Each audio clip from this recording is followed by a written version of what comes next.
albino-voltaica è il tema di una serie di assemblee organizzate dall'assessorato all'ambiente della città di Albino e dalla NOR Servizi Comunali. Il comune di Albino, con questi 4 incontri, intende promuovere un progetto finalizzato alla realizzazione di impianti fotovoltaici sul territorio comunale, sia sugli edifici di proprietà comunale che sulle abitazioni private.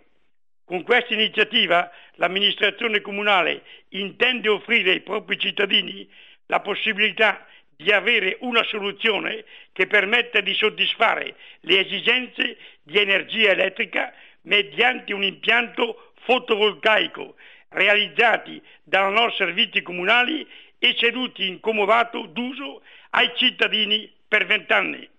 I vantaggi per il cittadino che aderisce all'iniziativa riguardano in primo luogo la realizzazione di un impianto fotovoltaico sul tetto della propria abitazione ad un prezzo inferiore del 90% rispetto ai valori di mercato, con la possibilità di beneficiare del 100% dell'energia elettrica prodotta dall'impianto, con 0 costi di gestione e con manutenzione ordinaria e straordinaria ed assicurazione dell'impianto a carico della NOR Servizi Comunale per i prossimi 20 anni.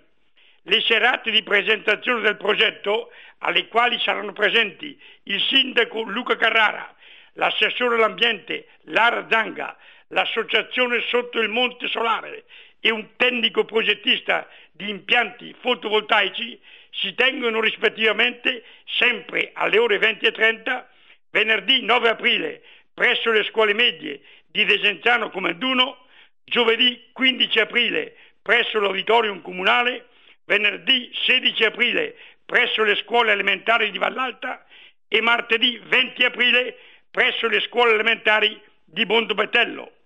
Nelle serate del 9 aprile verrà inaugurato il nuovo impianto fotovoltaico realizzato dal comune di Albino sul tetto dell'edificio delle scuole medie di Desenzano Comenduno.